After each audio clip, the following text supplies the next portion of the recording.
Hello, and welcome to my podcast, Empowered to Thrive. I'm your host, Evan Powell, and I'm the owner of Change Radically. In this space, we'll talk all things inner wellness, and parenting will certainly come up too. Because I'm a mom to 4 kids, so parenting is a huge part of my life. This space is designed for safety. Your inner child is welcome. Your past self is invited to listen as well. And no matter what type of day you're having, I want you to know I'm glad to be with you. I live out of vulnerability and transparency. So come and be. Be yourself. Be messy. Invite a friend and please stay a while. Keep coming back. I want you around. Now, let's jump into today's episode.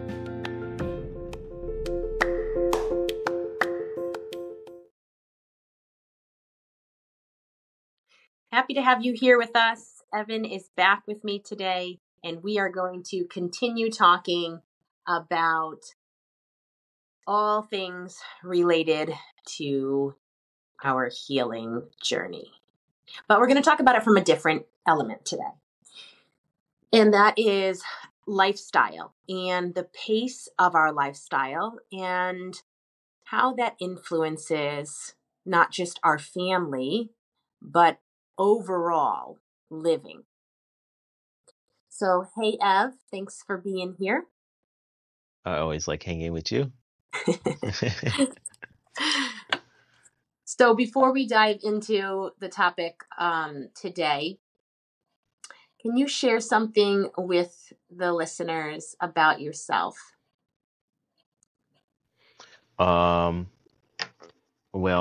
my name is Evan, and I'm an arborist, and I have one lovely wife, 4 beautiful children, and I live in Connecticut. I don't know. Do they know all these things already? I have no idea what they know. It all depends on how often they listen and if they stalk us on Instagram. I really like connecting with people. I love being outside when it's not cold. And let's see. I like special drinks.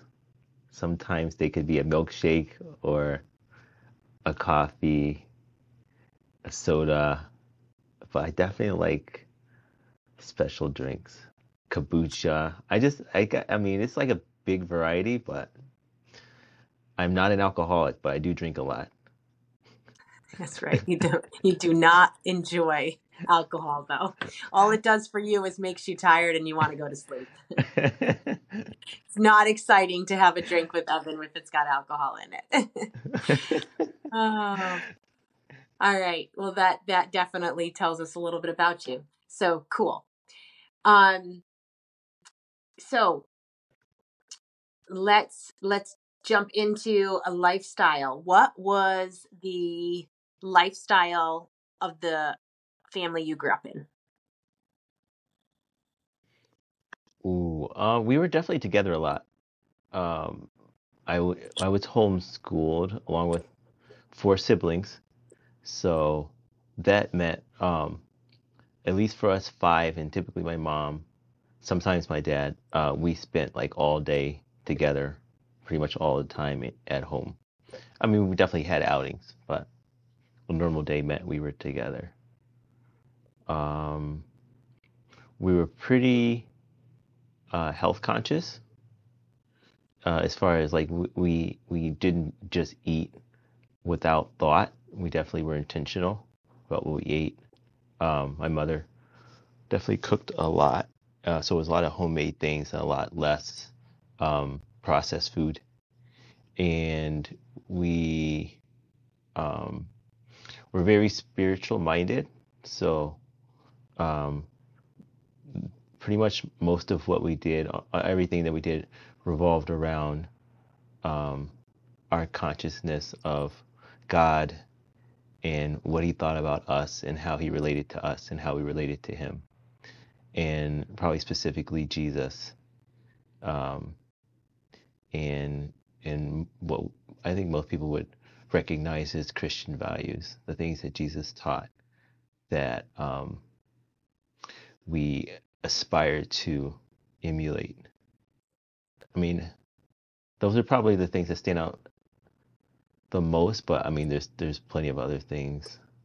Hmm. You know, we were kind of, because we were homeschooled, we weren't as um, cultured or affected by the culture around us as what like the latest movies and TV shows and um, sports and like what was going on in the school systems, like what people kind of aspire to be or do on a day-to-day basis. So I feel like we were a little bit insulated from that. Not that that didn't like we had plenty of friends and connections outside of that, but um, we weren't saturated in that environment on an 8 hour or 6 hour a day basis like some other um, kids my age would have been. Um, Hmm. Did you guys play sports? yeah, not a lot of organized sports like sports teams, but we Hmm. definitely were athletic and enjoyed playing sports. Hmm. And for the pace of your life, or Hmm. what type of pace did you guys keep? Um, we were pretty scheduled in that, you know, there was a wake up time a lot of times, and there was an end time many nights, and then there was a lot of things in between that were this needed to be done at this time, or this couldn't be done until this time. Um, Mm. we were typically late for most events. Uh, Church was a big part of our week, and we were pretty much late every Sunday, uh, like religiously. um, No, no pun and intended. well, I did intend to pun, yeah, Yeah, and and let's see, we did not have an extreme amount, I think, in our schedule. At times we did, but Mm. I do feel like there were spaces that didn't have to be filled, and so there was um, maybe downtime time that could be optional in the way that we chose to fill it. Okay. I had a job at a really early age. Um, like definitely by the time I was 12, I was working with my brother. We had our own business, so that took up a lot of time and energy. Um, and we definitely had a lot of responsibility. So between school and work, um, and like extracurricular stuff, chores at home, Hmm. there was definitely a lot to do. Yeah. And being busy, I think, felt like normal and it felt like applauded, like Okay. keeping yourself busy. Hmm. Um, you know, there was probably a little bit of fear if I told my mom I was bored because she would give me something very constructive to do that I knew I wouldn't want to do. Hmm. Hmm. So, finding productive things to do on my own was definitely in my best interest. Okay. And when you reflect on our family life with our kids, Hmm. how would you describe it to somebody? Hmm. Um, I think we're pretty intentional about not being too busy. Hmm. Um, and like I mentioned before, not filling up all the space like there was at my house. Um, and I feel like it's pretty easy to do that if you're not intentional, because I feel like there's times in our family culture where there hasn't been space for anything else because we had too many things scheduled. But even in those times, I feel like there's times that we seek to protect, like breaks in between things, whether it be a week break between big events or even like an hour's break between big events. Like I think we culturally just try to create spaces to kind of reconnect and kind of process what has or what we're encountering or what we're experiencing to kind of prepare us for what's next. Um, I think a lot of the things I mentioned, I think we're intentional about what we eat. I think we're intentional about what we do. I think we're intentional about where we spend our time. Um, and some of that means like we're kind of asking our kids what their interests are and what they want to do as well, because um, what they're passionate about also wants to we want to include that in our plans as well. I don't think that our days are very scheduled. Um, it feels like less schedule than not, and that might possibly be a lot of me because I'm kind of sometimes more spontaneous. Um, Even though I do plan out plenty of things. Um, a lot of my plans I do loosely, knowing that there's often interruptions, and if I plan them too rigidly, then I'm disappointed, and then sometimes the people who are experiencing them are disappointed. So um, Mhm. probably some of that is my avoidance of disappointment, but I definitely create space for people to not want to do what's on the activity list, or for them to actually have an option to choose in the middle of that.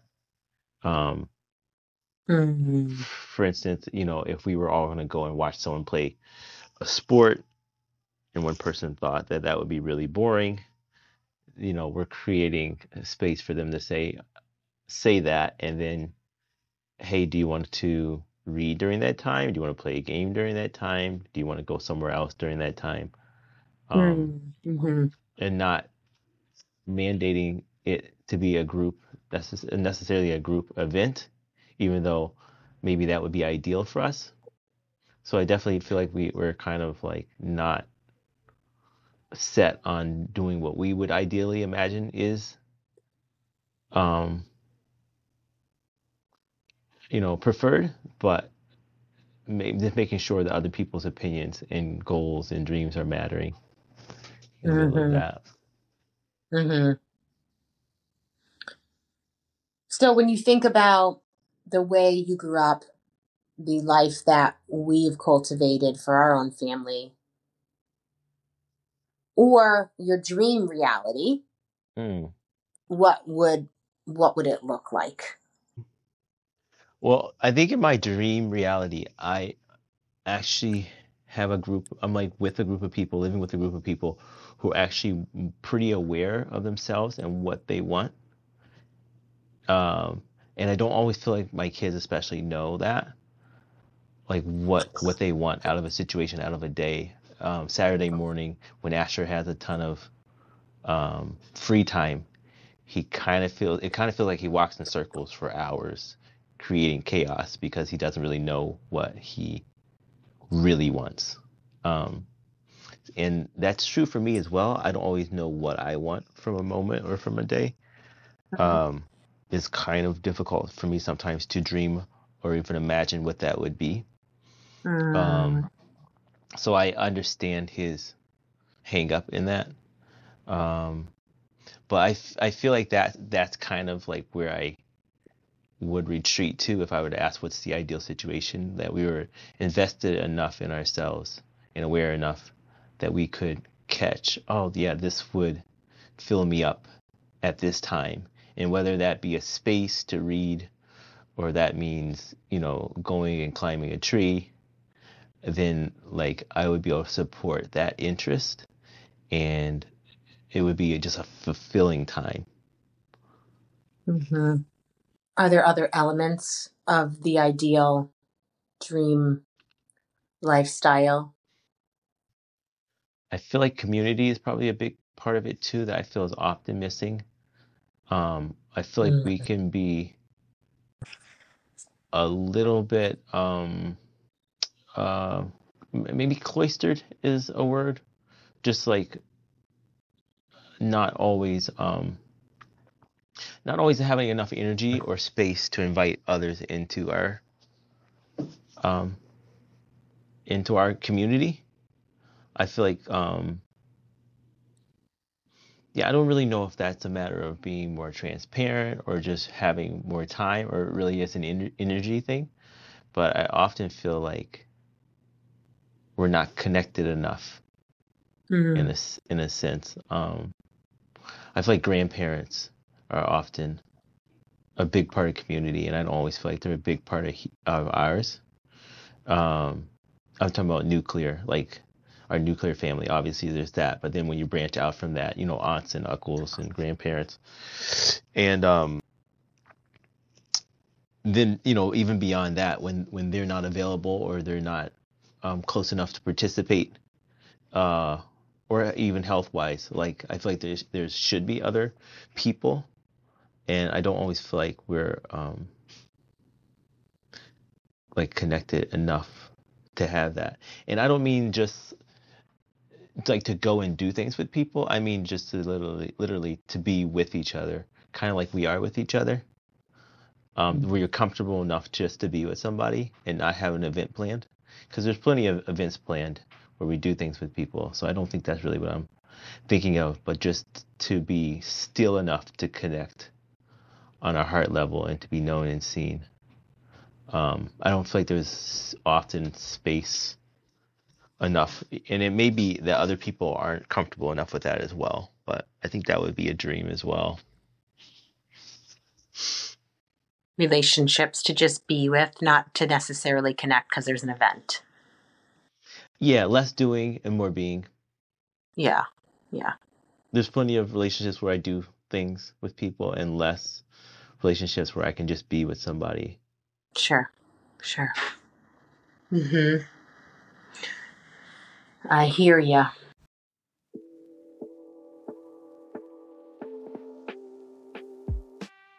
I'm interrupting the episode just for a moment to invite you into the spring session of my group program.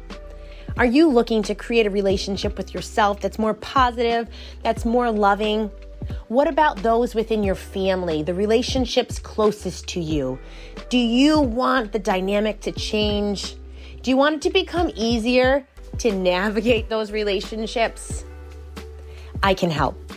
If you also would like to strengthen your intuition, you want to trust yourself more, you want to know, what is my gut trying to communicate to me? We're going to be talking about that as well. This spring session of the group program will run for 8 weeks. We'll have weekly group sessions together, and you'll get to separately meet with me one-on-one as well. I keep my group small, so we'll max out at 10 people. I would love to have you be one of those 10. If you want to find out more or you want to save yourself a seat, go to changeradically.com or directly link through the show notes. Now, back to the episode.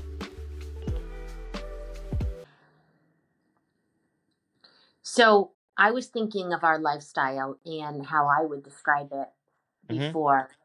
And I feel like slower paced, more of a conscientious way of living would be a couple words I would describe it. Mm-hmm. And perhaps that's my comparison to the pace of other people that I observe or know. If you second that, if you say, yeah, we live a slower pace, more conscientious pace Mm-hmm. or conscientious way, would that be something that you've had to adjust to? Or when you compare it with how you grew up or did life before you were with me or we had children, is this been an adjustment or something that's just pretty natural to you?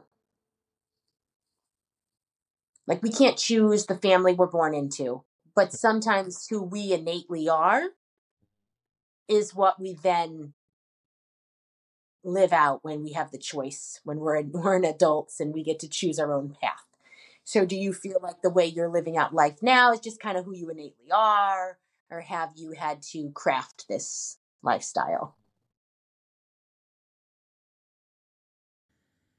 I feel like I'm pretty intentional, uh, naturally.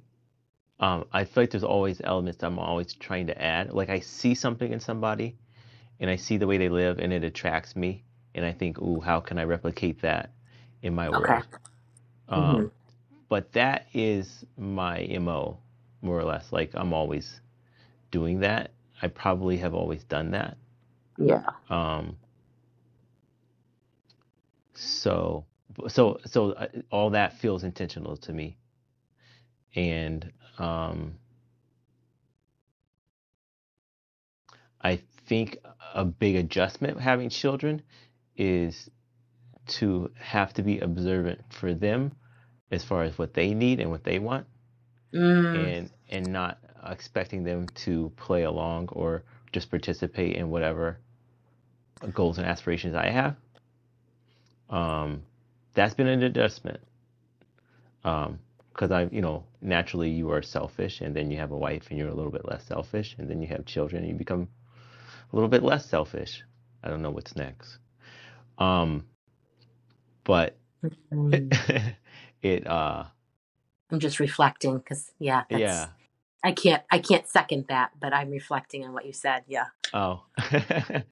I learned how to not be selfish when I was very young. So it didn't feel like I had to learn that as an adult. I feel like Mm, I had to learn the other way around, how to become quote unquote selfish.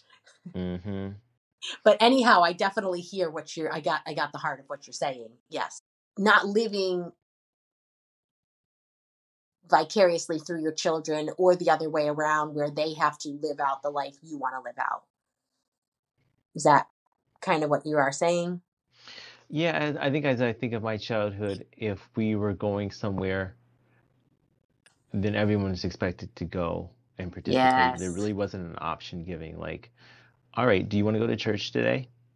Yes. It was like, it's Sunday morning, you need to get dressed.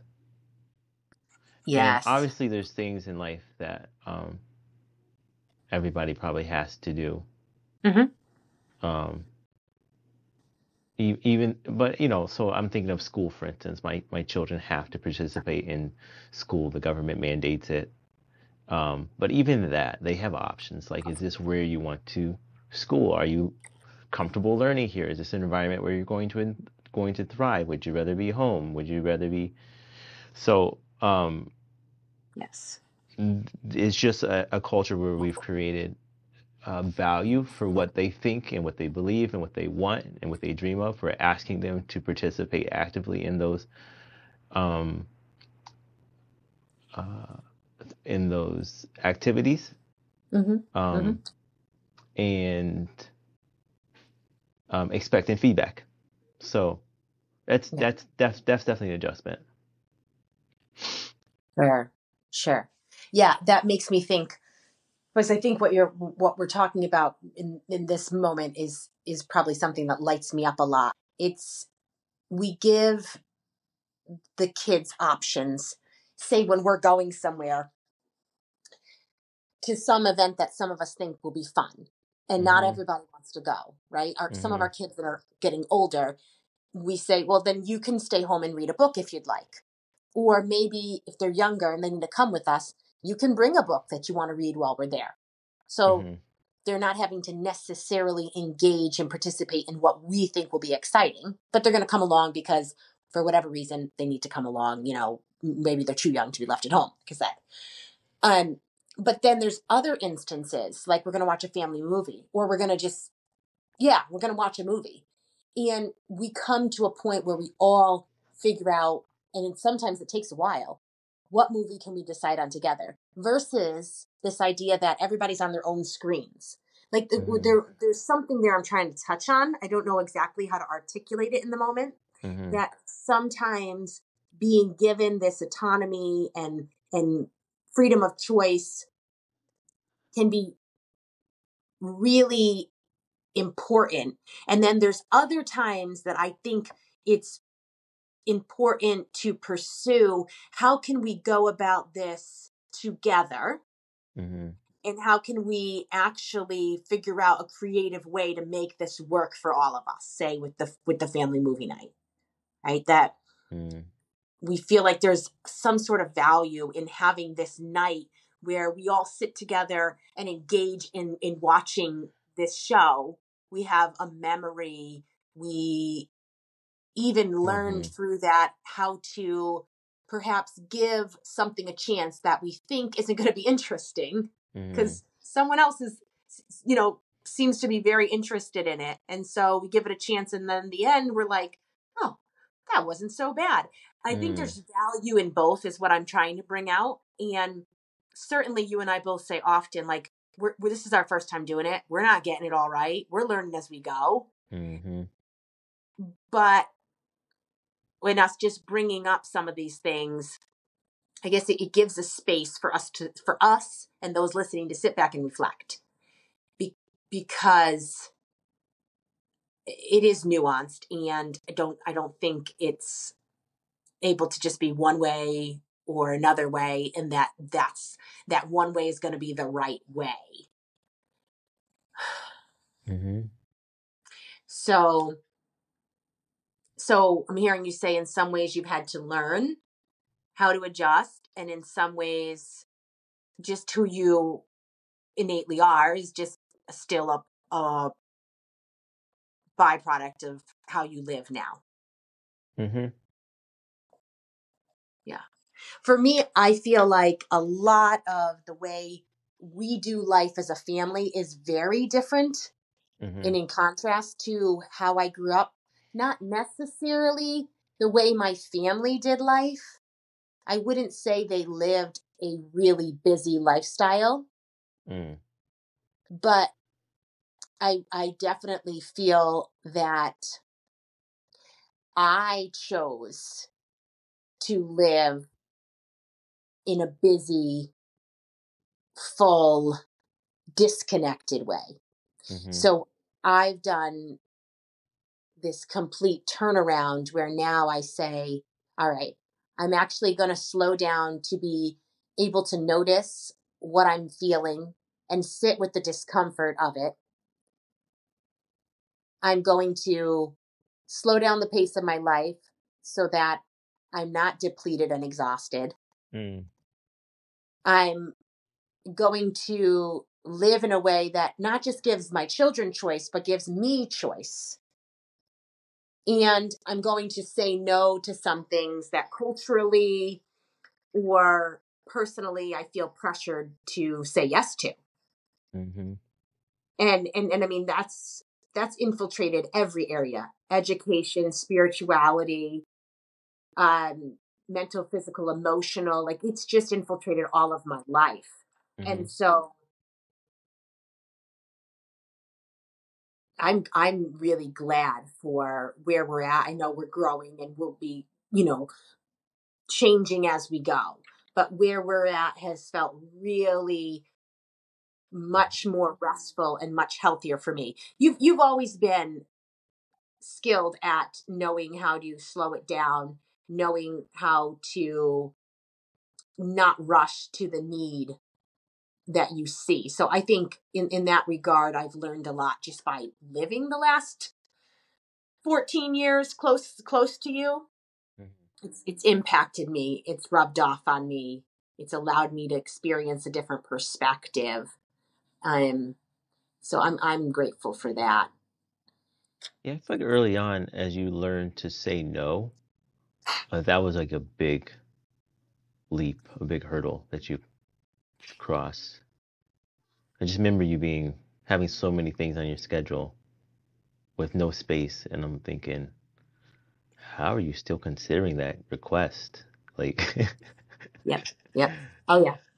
Run late for one thing, be late for everything, because there was no space in between anything. Yeah. mm-hmm. Yeah.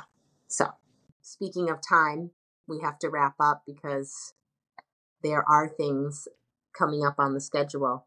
But Mm-hmm. I would love to pick this back up at some point and just talk about the parenting element, because I think we started talking about something that really could splinter off into a lot of other great points of conversation.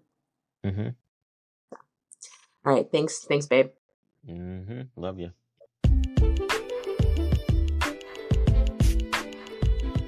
Here we are. We've come to the end of another episode.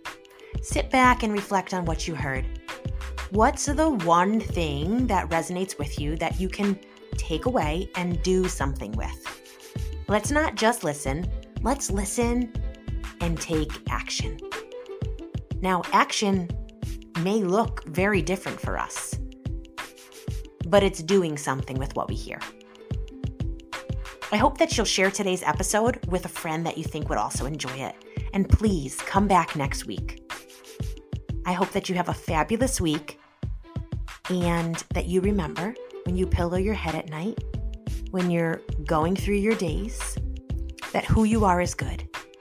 And I'm glad that you're alive.